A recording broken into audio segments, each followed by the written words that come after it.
Laissez-moi vous parler quelques instants de, euh, de ce que l'œuvre à la croix de Jésus nous apporte contre l'œuvre du diable. On a souvent, je pense même pas tout le temps, mais il nous faut souvent regarder derrière pour réaliser ce que Dieu a fait. Sinon on est blasé en fait. Sinon c'est acquis.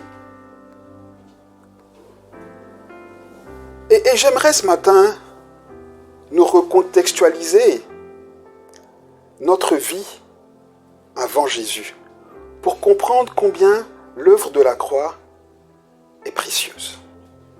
Vous savez que, évidemment, la Pâque est... Attention, la Pâque n'est pas la célébration de la mort de Jésus. Jésus est mort vendredi. La Pâque, c'est dimanche. Donc la Pâque, c'est la célébration de la résurrection. La célébration de la vie. Parce que la mort en elle-même n'est pas une bonne chose. C'est parce qu'il y a la vie qu'on peut se réjouir de passer par la mort. Il n'y aurait pas la vie, la mort est une malédiction. Et donc ce qu'on célèbre, nous, c'est la vie, la résurrection. Amen. Et d'ailleurs, ce que j'aimerais vraiment que vous reteniez aussi ce matin, c'est que, vous savez, on dit que nous sommes témoins, n'est-ce pas? On dit qu'on doit témoigner. Oui ou non? D'ailleurs, dans les églises, on nous encourage, on s'encourage à témoigner. Mais on témoigne de quoi? Écoutez, vous savez, si on vous convoque, si on nous convoque dans un tribunal comme témoin, c'est parce qu'on a vu quelque chose. Ou c'est parce qu'on sait quelque chose sur un fait. Vous comprenez? Et si on reçoit une convocation comme ça du tribunal sans motif et qu'on arrive et qu'on dit témoigne, témoigne de quoi? Mais je témoigne de quoi? Ça n'a pas de sens. Quand on est appelé pour témoigner, c'est qu'on est au courant de ce de quoi on va parler. Donc si nous-mêmes on n'est pas au clair sur le sujet de notre témoignage, on part déjà très mal là. Vous comprenez? Il faut toujours s'en référer à la Bible. Lisons rapidement un petit texte pour nous reconcentrer sur ça. Acte 1. Rapidement, s'il vous plaît. Vous êtes avec moi ici? Ça va? Bon. Acte 1. La Pâque est un jour de joie. Et j'aimerais vraiment qu'on puisse l'accepter, l'accueillir comme tel. Acte 1. L'apôtre Pierre, après que Jésus ait été élevé ou se soit élevé, il n'a pas eu besoin d'être élevé. C'est pour ça que tout à l'heure, je rappelais que Jésus, le seul moment où il a eu besoin d'une aide extérieure, c'est à Gethsémane. Et c'est important pour qu'on comprenne que Jésus a subi d'être diminué à ce point-là à cause de nous. Amen ou pas? Parce qu'autrement, là, ici, dans Acte 1, il s'est lui-même élevé. D'ailleurs, quand Jésus était enfermé dans le tombeau, là, il s'est levé tout seul. Alléluia. Alléluia. Alléluia. Écoutez ce que l'apôtre Pierre dit. Donc Jésus est levé, les disciples sont là, Pierre se lève. Et Pierre dit, il faut qu'on remplace Judas. D'accord? Et il donne les critères de la personne qui doit être choisie pour remplacer Judas. D'accord? Et regardez ici au verset 22, ce qui est écrit. Pierre dit, alors je vais prendre à partir du verset 21. Il faut donc que parmi ceux qui nous ont accompagnés tout le temps que le Seigneur Jésus a vécu avec nous, depuis le baptême de Jean jusqu'au jour où il a été enlevé du milieu de nous, il y en ait un qui nous soit associé comme témoin de quoi? De ça? Comme témoin de ça? Nous, on témoigne de quoi? Dans nos témoignages, là, qui dit à quelqu'un, tu sais que Jésus est ressuscité? Donc, on sent, comme on dit chez moi en Côte d'Ivoire, chez nous, quand on te donne une commission, il faut savoir la porter. Chez nous, on dit quand on t'envoie, il faut savoir t'envoyer toi-même. Nous, on s'envoie avec une mauvaise commission. Et on espère que les gens entendent le sujet de notre commission. Pourquoi les cœurs ne sont pas touchés? Parce qu'on manque le but, le centre du témoignage. Un cœur est touché quand il... En fait, on a tellement l'impression que ce n'est pas puissant. C'est ça le problème. On a tellement l'impression que c'est bizarre et pas puissant de dire que Jésus est ressuscité qu'on préfère vendre autre chose. Mais ce qui est puissant, c'est la résurrection. C'est le message de la résurrection. Pourquoi est-ce que ce message est puissant? Et c'est ce que j'aimerais établir ici en quelques minutes. C'est peut-être aussi parce que nous-mêmes, nous n'avons pas ou nous ne vivons pas à sa juste valeur la puissance de la résurrection que nous ne pouvons pas en témoigner comme il le faut. Parce que, écoutez, si on est témoin d'un accident violent ou d'une agression violente, quand on va nous demander d'en parler, on sera tellement pris qu'on dit « il est venu, vous comprenez? Parce qu'on est habité par la chose, parce que c'est violent. Et si la résurrection est une puissance, ou en tout cas si la résurrection est puissante conformément à ce que la Bible dit, quand on l'a vécu et qu'on en parle, il y a quelque chose qui vient de là. Vous comprenez?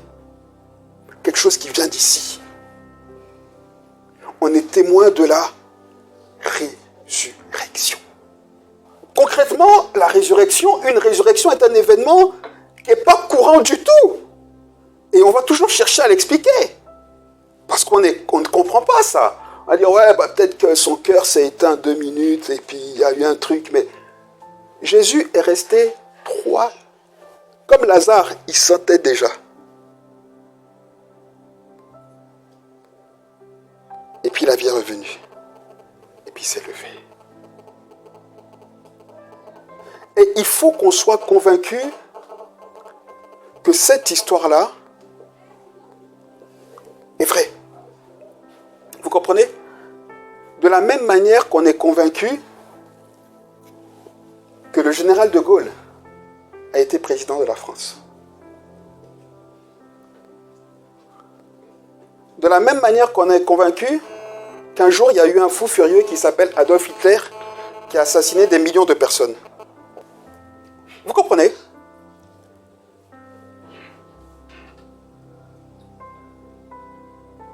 Si on n'est pas convaincu de quelque chose, on ne peut pas en témoigner.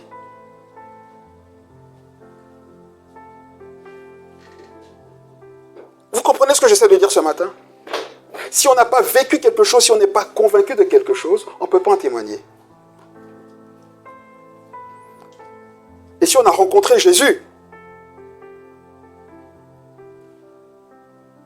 s'il a visité nos vies, comme Rosa l'a dit de manière simple, mais puissante, c'est tout simple, hein?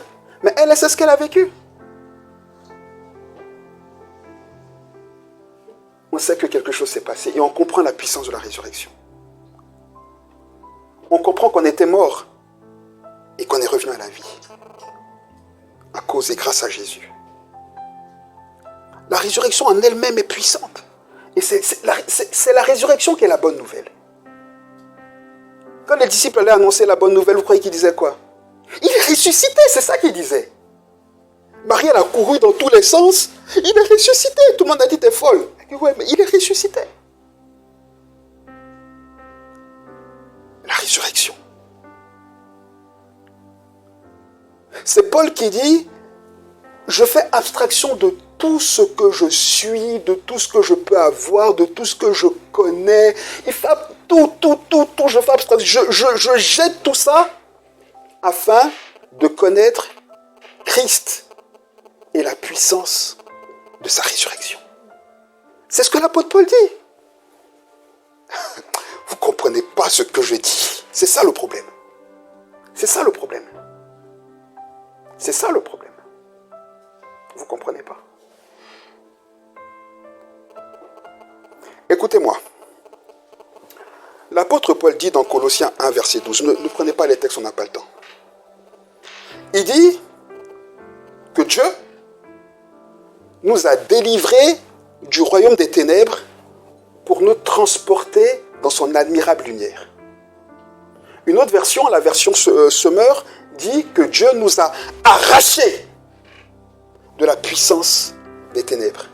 Écoutez, quand j'ai relu ça, c'est un passage que je pense on a déjà lu, mais j'ai été interpellé par cette traduction où Dieu nous a arrachés, parce que arracher, c'est une connotation violente. Vous comprenez? Quand on dit nous a délivrés, on n'a pas cette compréhension de la violence. Et je me suis dit, mais je me suis demandé, bien sûr, poussé par le Saint-Esprit, pourquoi ce mot-là? Pourquoi il a fallu qu'il nous arrache? Mais parce que celui qui nous tenait là, vous croyez qu'il avait envie de nous lâcher?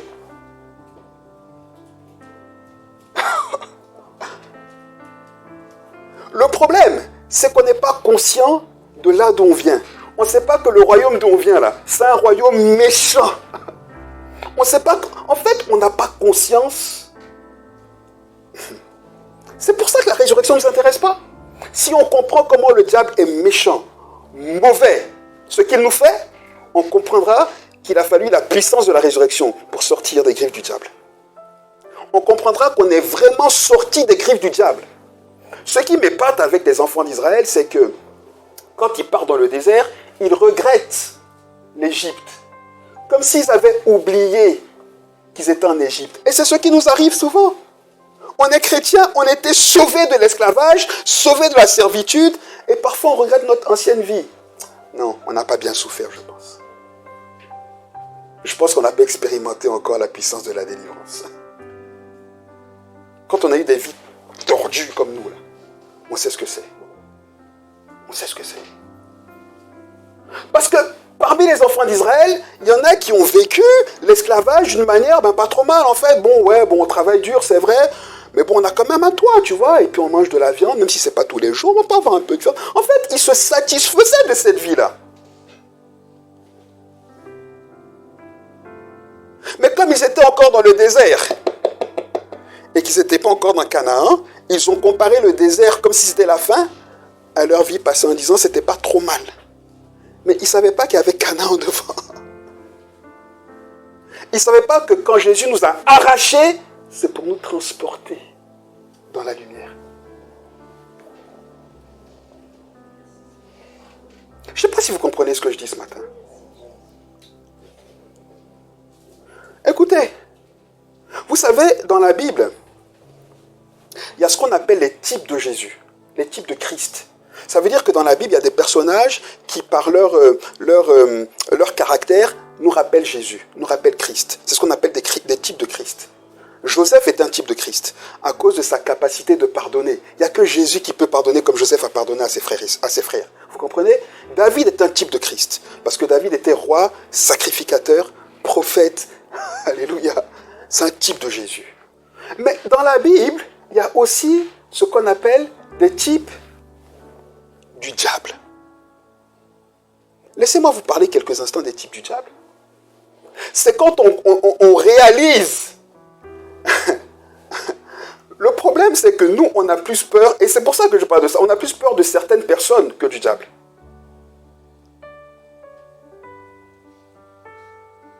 Le diable, est-ce qu'il existe même? Parce que comme moi, vous savez que les fantômes, ça n'existe pas.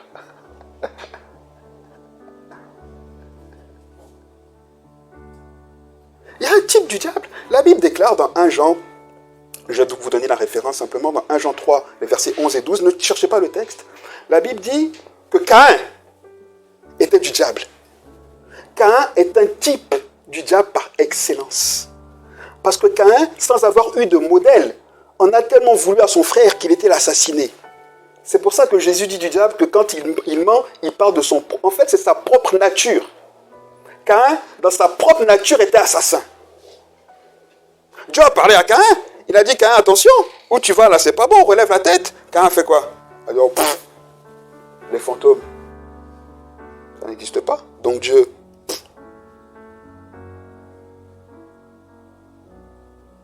Un autre type du diable que j'aimerais vous présenter rapidement, c'est le pharaon qui était au pouvoir en Égypte à l'époque de la naissance de Moïse.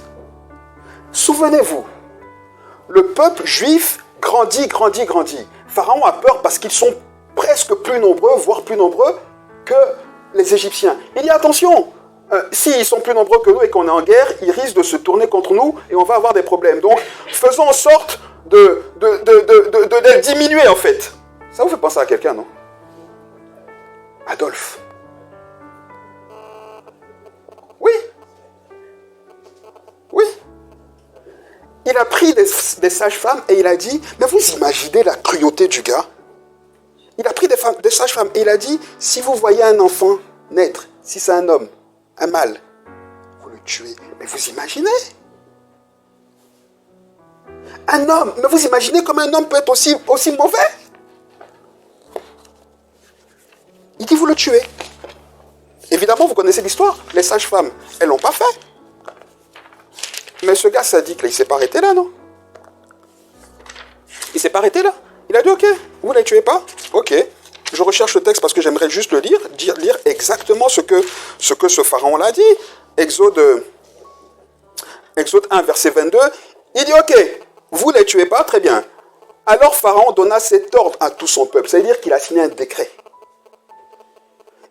C'est une loi. C'est-à-dire que si on te voyait en train d'assister une femme juive, parce que la loi disait que si vous voyez un enfant garçon qui est juif, vous le prenez, vous le jetez dans le fleuve. Mais vous imaginez? Mais vous imaginez? En fait, peut-être on ne s'imagine pas. Et ça veut dire que comme c'était une loi, si tu avais une amie juive qui mettait au monde un enfant et que tu voulais faire copain-compas avec elle pour ne pas mettre le garçon dans le fleuve, on te mettait en prison.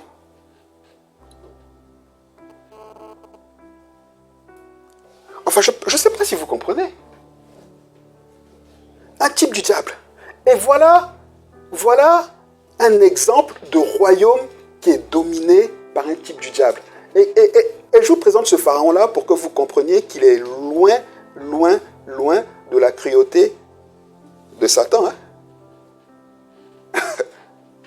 Loin. Bon. Un type, premier type. Mais c'est pas tout. C'est pas tout. On a un deuxième, un de ses descendants. Quand Moïse revient, la Bible dit que le peuple d'Israël est tellement persécuté par le pharaon en place, par le nouveau roi d'Égypte, qui crie à Dieu. Oui ou non? Et voilà quelqu'un, un autre type du diable, de qui, quand Moïse vient le confronter et lui dire « Laisse le peuple de Dieu partir, laisse le peuple de Yahvé partir », il dit « Qui est Yahvé? Qui est l'Éternel ?» Comme le diable, vous savez. Dieu c'est qui? Il est tellement orgueilleux. Il dit, Dieu c'est qui pour que je laisse? Dieu il peut faire quoi? C'est pour ça que la Bible dit, et attention, quand on dit quand Dieu dit, je vais endurcir le cœur de Pharaon, on pense que c'est une action divine qui a fait que le cœur de Pharaon est devenu dur. Non, c'est pas ça. Ce qui s'est passé, c'est que Dieu a dit, je vais tellement confronter Pharaon qu'il va lui-même, il va dire non, il faut absolument que je montre que moi je suis plus puissant que Dieu. Mais c'est le diable. Le diable, il sait que c'est déjà fini pour lui, mais il essaie quand même. Vous comprenez? C'est le diable.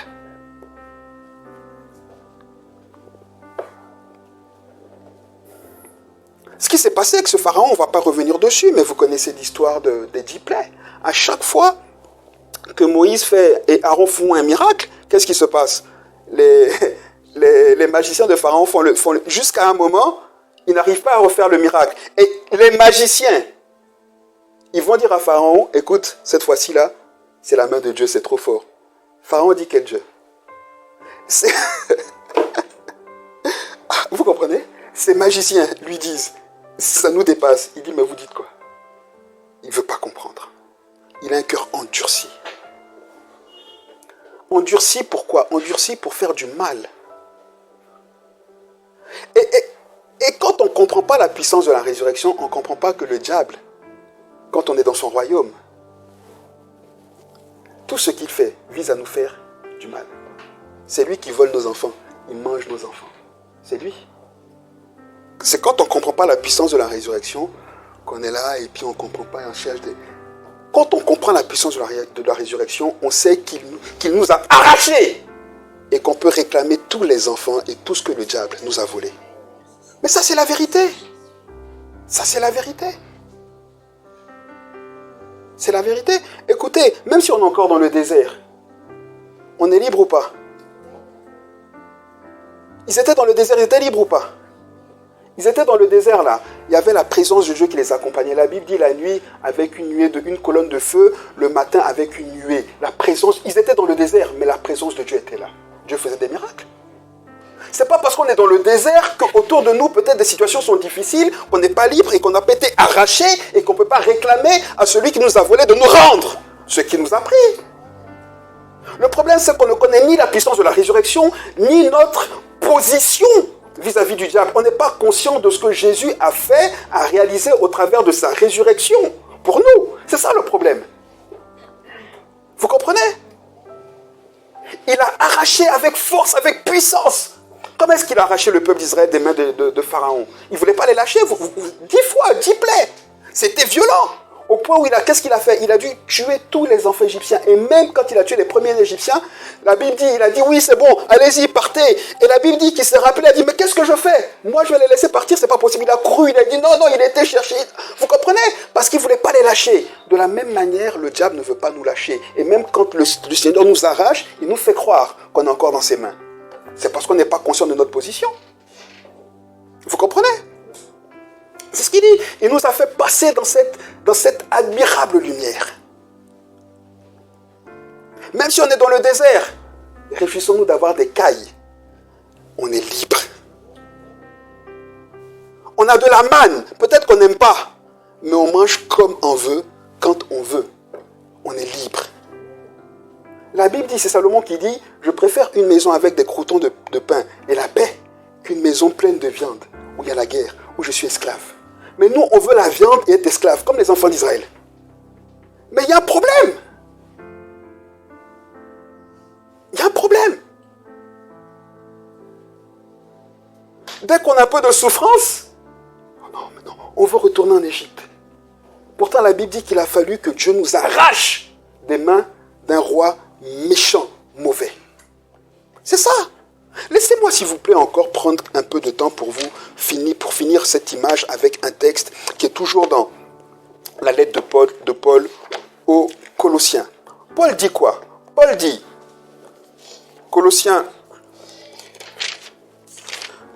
2, verset 14, Paul dit que quand il nous a arrachés, j'espère que quelqu'un va garder cette image-là, il m'a arraché, c'est-à-dire il a tapé le lâche. Vous croyez que quand Dieu a sorti les enfants d'Israël de cette manière avec autant de puissance, c'était quoi le but? C'était non seulement évidemment de montrer à Pharaon qu'il est puissant, de se révéler au monde entier comme étant le seul et unique Dieu, mais aussi de placer la foi dans le cœur des enfants d'Israël en disant « Faites-moi confiance, je suis capable ». Vous comprenez? Donc quand Dieu nous délivre comme ça, c'est pour dire « Écoute, fais-moi confiance, regarde ta vie passer. Regarde ta vie. Regarde comme tu galérais. Moi, je t'ai sorti de là. Regarde comment tes pensées t'assaillaient, là. Regarde comment tu étais angoissé. Regarde. J'ai enlevé cette angoisse. J'ai placé la paix. Souviens-toi le jour où tu t'es réveillé et puis comme si un soleil nouveau est arrivé, comme si c'était une vie nouvelle. On a tous, si on a rencontré Jésus, vécu ce jour-là. C'est ça la vérité. Paul dit, verset 14, que quand il nous a transportés, quand il nous a arrachés, il nous a transportés dans ce royaume, il a effacé l'acte dont les ordonnances nous condamnaient et qui subsistait contre nous. Il l'a détruit en le clouant à la croix. Écoutez, Pharaon avait le droit, de maintenir les enfants d'Israël en Égypte. C'était leur maître. Il était leur maître. Un esclave, il appartient à quelqu'un. Il leur appartenait. C'est pour ça que quand Moïse est venu, il a demandé la permission. Pourquoi Moïse n'est pas venu prendre les enfants pour dire allez, on s'en va? Il a dit laisse-les partir. Parce qu'il avait le droit. De la même manière, quand on est dans les mains du diable, il a un papier. Il a un papier. Et c'est le papier là qui nous suit tous les jours de nos vies, dans nos pensées. Pécheur. Pécheur. Tu peux rien. Pécheur, regarde-toi. Pécheur. Non mais sérieux, t'as vu ta vie? Toi, tu peux prier, t'as vu? T'as oublié ce que t'as fait avant-hier? T'as oublié? Tu crois que je t'ai pas vu? Souviens-toi. Et tu veux demander quoi à Dieu? Toi, tu te permets de parler à Dieu? Pécheur. Pécheur. Tu crois que Dieu peut te donner quelque chose, toi? C'est l'acte. Sur cet acte-là, c'est écrit pécheur. Tu m'appartiens.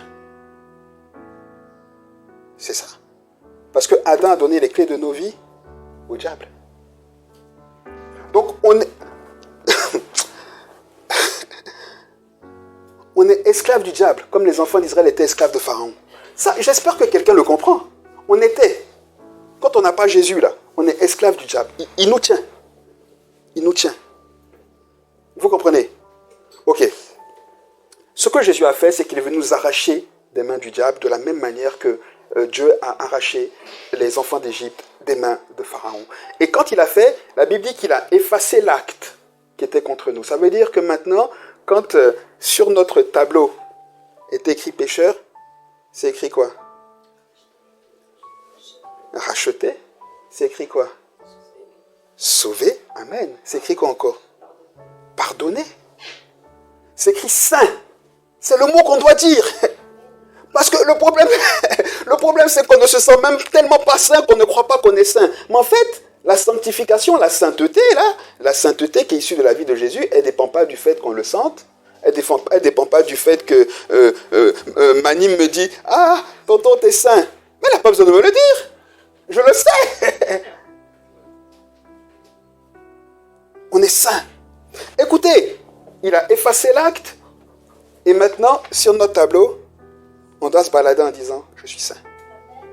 Je suis saint. Je suis saint. » Ça change tout. Mais ce n'est pas fini. Dernière partie. Il dit que Jésus, à la croix, a dépouillé les dominations et les autorités et les a livrées publiquement en spectacle en triomphant d'elles par la croix. Laissez-moi vous expliquer ça avant de... Ça, c'est le cadeau. Et si vous ne me suivez pas jusqu'à maintenant, réveillez-vous. L'heure est arrivée, le moment de vérité. Vous savez qu'à l'époque, les généraux romains, quand ils remportaient une victoire, ils montaient sur un char ou dans un char. Ok? Regarde, imaginez bien. Hein? Bon, aujourd'hui, on ne peut pas se l'imaginer, mais ils montaient dans un char, sur un char, prenaient un, laissaient l'autre, et à ce char-là, ils attachaient les généraux qu'ils avaient vaincus. Pour montrer à tout le monde qu'ils n'avaient plus aucun pouvoir. Vous comprenez? Et quand Paul écrit ça, il décrit que Jésus a fait exactement la même chose. Le problème, c'est que comme nous, on ne le sait pas. Nous, on voulait voir Jésus prendre Satan comme ça, vous savez. Alors voilà Satan, le voilà. Mais on n'a pas besoin de ça. Il dit qu'il a fait. À nous de le croire et de l'accepter. La Bible dit que Jésus a... Écoutez-moi. Si quelqu'un nous agresse, d'accord? Une agression, c'est violent. Hein? Quelqu'un nous agresse, il nous traumatise. Ok? On voit son visage. Il est libre. On arrive dans un endroit, on voit notre agresseur. C'est qu'on peut faire sur nous, non? Vous savez ça, non? La peur, là, on peut se faire dessus. Parce que la vision du gars, là, va nous rappeler qu'on n'est pas en sécurité. Le problème avec le diable, c'est qu'il nous donne encore cette sensation-là. Pourquoi? Parce qu'on le voit encore en train d'agir. Oui, il agit. Par contre, si la même personne qui nous a agressés est arrêtée par la police, d'accord, est nue ou bien dans un habit de prisonnier, menotté, et que les policiers nous disent, viens, et puis dis-lui que ce qu'il t'a fait là, c'est mal. Confronte-le. Certains parmi nous n'y arriveront pas. Ils vont dire non, c'est trop dur, j'arrive pas à le regarder. C'est exactement ce que le diable fait avec nous. Le gars, il est emprisonné, il est inoffensif, mais il nous a tellement traumatisés qu'on est incapable de le regarder dans les yeux pour dire hey, ton pouvoir là, c'est fini. Tais-toi! C'est ça. Par contre, si on est capable de le confronter, de le regarder dans les yeux et lui dire, tu sais, t'es un moins que rien. T'as vu ce que tu m'as fait là? Ça, c'est les lâches qui font ça. Tu vois? Parce que tu n'étais pas capable de venir me confronter comme ça. Tu es un moins que rien. Tu as une agression. Et qu'on le confronte et qu'on lui dit ce qu'on pense. La peur, elle est où? Elle est finie. Elle change de camp. Vous comprenez ou pas? Et c'est la raison pour laquelle les généraux, quand ils tiraient ils prenaient leurs adversaires pour les tirer, c'était pour montrer au peuple que ce peuple-là, cette armée-là, n'avait plus aucun pouvoir sur nous. Et c'est exactement ce que Jésus a fait. C'est pour ça que Paul dit, il les a dépouillés, il a dépouillé Satan. Il ne dit pas juste Satan, il dit les dominations et les autorités. C'est-à-dire, Satan et tout son pouvoir, tout son royaume, il les a publiquement livrés en spectacle, il a triomphé d'eux, il les a dépouillés.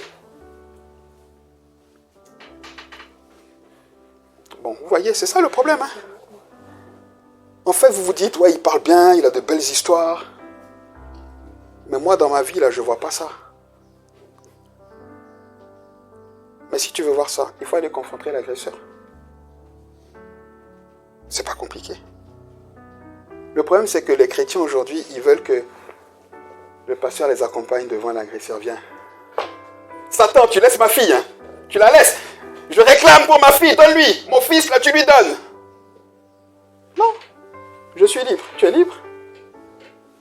J'ai la même position que toi.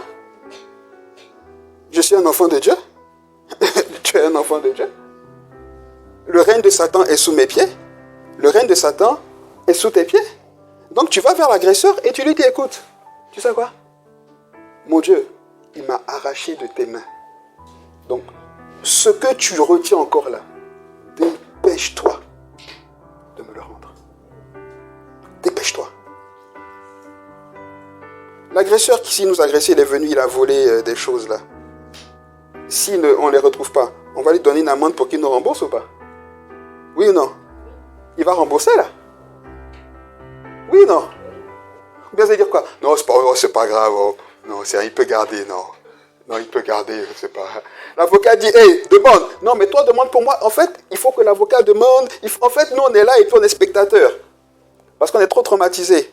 Je prie de tout mon cœur ce matin que quelqu'un comprenne que Dieu nous a arrachés pour qu'on sorte du traumatisme. Il a confronté, il a dépouillé Satan, il les a livrés publiquement, Satan et son royaume, pour qu'on puisse regarder Satan et puis lui dire, hey, dépêche-toi de me donner ce que tu m'as volé. C'est ça la puissance de la résurrection. C'est ça la puissance de la résurrection. Et c'est vrai pour tout ce qui concerne nos vies. Regardez dans la Bible. Il y a plein de gens qui ont demandé plein de choses à Dieu, il leur a donné. Ils n'avaient pas tous les mêmes besoins. Oui ou non? Ils n'avaient pas tous les mêmes besoins. Ils n'avaient pas tous les mêmes besoins. Dieu a répondu aux besoins de chacun. C'est pour ça que des fois, il vient, il se présente à nous. Il dit, je suis Jéhovah. Jireh. Le Dieu qui pourvoit. La Bible dit, il se pourvoit par lui-même. Il n'a pas besoin d'une source. Vous comprenez? En fait, Dieu n'a pas besoin d'attendre. Quand on lui demande quelque chose, à telle minute, ce n'est pas la saison. Il est la saison. Vous comprenez? Il est la saison. C'est ça. Et quand on comprend Jireh, Abraham a regardé son fils. Il savait qu'il allait le tuer. Il savait qu'il allait le tuer. Il dit, papa, on va où? Où est l'agneau? Il dit, mon fils, Jireh. Jireh, il est là-bas. Jéhovah, Jireh, il est là-bas. L'Éternel, il se pourvoira. Il il se pourvoira. Je ne sais pas comment il va faire. Il se pourvoira. C'est ça la puissance. Abraham n'avait pas la résurrection de Jésus.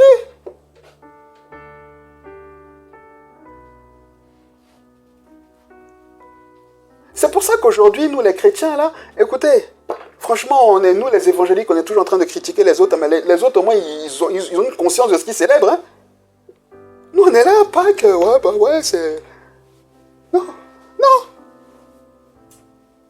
Je vous ai dit, jeûner avant la semaine de Pâques. Qui a jeûné avant la semaine de Pâques? Que Dieu vous bénisse. Bon, on vient pas qu'on se prépare. On vient pas qu'on dit, Seigneur, tu sais quoi, ce que tu as fait là? Non. Qu'est-ce qu'en fait, on doit préparer Pâques en disant, mais qu'est-ce que je peux faire pour toi en fait? Qu'est-ce que tu veux que je fasse pour toi? Jésus. Vous comprenez? C'est ça une fête. On vient avec des pas de danse. Alléluia, Seigneur, qu'est-ce que je peux t'apporter? Qu'est-ce que je peux te donner? On ne vient pas comme un jour habituel, là. C'est pour ça qu'on néglige la résurrection. Paul dit, je suis citoyen romain. Paul dit, j'ai tous les passeports où je peux aller sans visa. Les passeports les plus puissants du monde, je les ai. Je viens d'une des familles les plus puissantes du monde. J'ai étudié dans la plus grande université de mon pays, la plus reconnue dans la région. J'étais un des meilleurs étudiants. Quant aux ailes, il n'y en avait pas un qui me valait. Vous avez vu mes œuvres, Paul dit.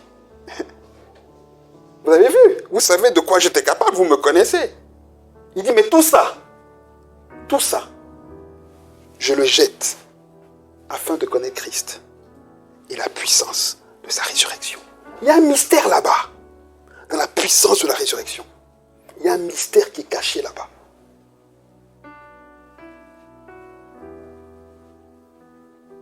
Il y a un mystère qui est caché là-bas.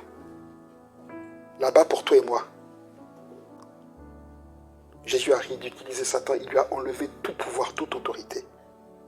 Et c'est notre position. Amen ou pas? Amen. Ne sois pas comme les enfants d'Israël, même si on est dans le désert. Le jour, il y a la manne qui tombe, il y a la caille, on danse. Seigneur, merci pour la manne, merci pour la caille. La caille, les cailles et la manne, c'est un temps. Bientôt, je serai dans le pays où coule le lait et le miel. Nous, on oublie qu'après, il y a un pays où coule. Qui a pensé que dans sa vie, il y a un pays où coule le lait et le miel qui arrive? Aujourd'hui, là, qui y pense? Dites-moi. Non, là, on est dans le désert, c'est dur. C'est dur. Le désert, c'est dur.